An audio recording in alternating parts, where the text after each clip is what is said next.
what we're going to do is, instead of looking at the average difference between fall and spring, all we're going to look at is whether the difference is positive or not. That's it. And just for the sake of explanation, suppose there was a 5th student who earned the same number of A's in the fall and spring. The first step in a sign test is to cross out any ties. So that was easy, right? That student's gone. Anybody who has a tie, forget it, because on the back of an envelope, I don't have any fancy way to deal with that. Okay, then what we're going to do is write down either a 0 or a 1 in answer to the question, is the difference positive between spring and fall? 1 minus 0? Yes, that's positive. 4 minus 3? Yep, that's positive too. 1 minus 2? Nope. 4 minus 2? Yes. Okay? The test statistic for a sign test is just the sum of these zeros and ones. The test statistic for a sign test is literally the number of differences that are positive. The test statistic is the number of positive differences.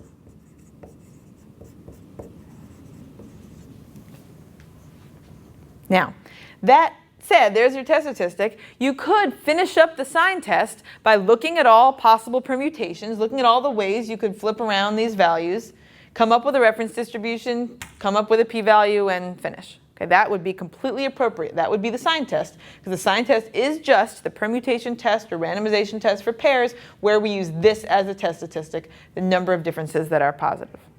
However, because the sign test statistic is so simple, we do not have to go through the process of looking at all possible permutations. Under the null hypothesis that fall and spring are equally likely to generate A's, each of these zeros and ones is just a coin flip, right? Under the null hypothesis that I'm equally likely to get more A's in the fall versus the spring, whether spring minus fall is positive is just the result of a flip of a coin. This has 0.5 of being 0 versus 1. Independently, this has 0.5 of being 0 versus 1. This has 0.5, this has 0.5 probability of being equal to 0 versus 1 for a particular person. What that means is that ahead of time, if you just tell me how many pairs there are in your data set, I know what that reference distribution is going to look like. Think about this for a second. We have 4 students. 4 pairs, because for each student there's a fall and spring observation. Under the null hypothesis that it's equally likely to earn more A's in the fall versus the spring, we're just flipping a coin for each student, and we're summing up the results of those coin flips.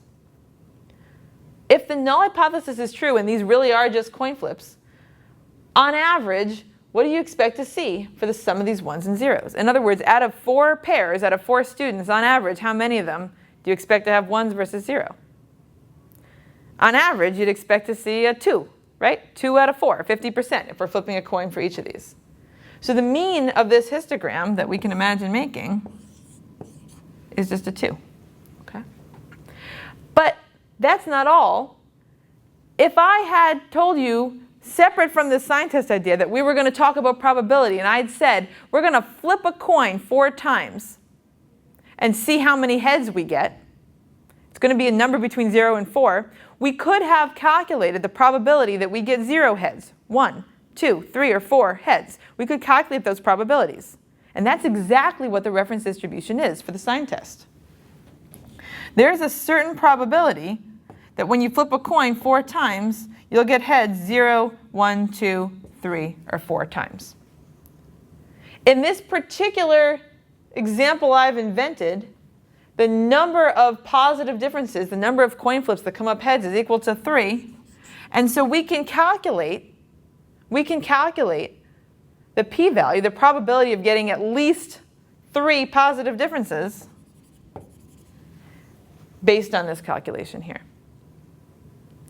Now, it turns out that the number of coin flips, number of independent coin flips that comes up heads, turns out to just be called the binomial distribution. Just like the normal distribution, this distribution has a name. In other words, if I tell you I'm going to do 4 coin flips, and each time the coin has 0.5 probability of coming up heads, you know exactly what this picture here should look like. If I told you I was going to do 10,000 coin flips, each with probability of coming up heads 0.3, maybe the coin is bent, you also would know what this picture would look like.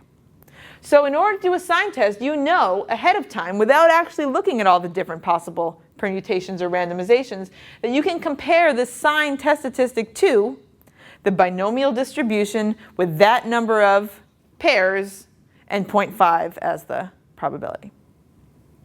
So now I've given you two ways to go about doing this sign test. I said you can actually look at all the different possible permutations and compare this number to the histogram you'll develop. Another way is to note that that reference distribution, that histogram, is just going to be a binomial distribution. And so if you know enough probability, you can calculate the probability that the number of heads would be 0, 1, 2, 3, or 4 if we have 4 pairs and 0.5 of having a positive difference for each of them. Again, remember that we crossed out and just are ignoring any ties. There's one more way to do a sign test, though, and this is the one that's going to get us onto the back of an envelope. Note that this distribution here is centered at 2. Okay? Fine. Okay? Note also that this distribution here is symmetric. And if I try to draw a normal curve on top of it, it's not the worst thing you've ever seen. Okay? It's not awesome, but it's not the worst thing you've ever seen. Imagine we had 400 pairs, 400 coin flips. Then the middle would be at 200, right? And I'd have different values in my histogram for all the numbers between 0 and 400. If I drew a normal curve on top of this, it's going to actually look really, really good. Okay? What am I saying? A binomial distribution looks more and more like a normal distribution the bigger the sample size and the closer the probability to 0.5. In the context of the sign test, the null hypothesis is that the probability is 0.5 for each pair of this being a positive versus a negative difference. So we get to assume that 0.5. So all we have to say is that as the number of pairs increases, the binomial distribution looks essentially like a normal distribution. It looks essentially like a normal. And in fact, the number of pairs doesn't even have to be that big for it to pretty much just look like a normal.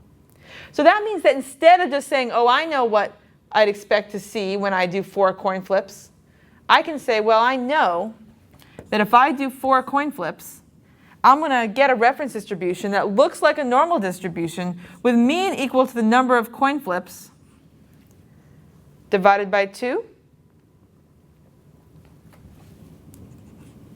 and variance equal to the number of coin flips times the probability of getting a heads times the probability of not getting a heads. In other words, a normal distribution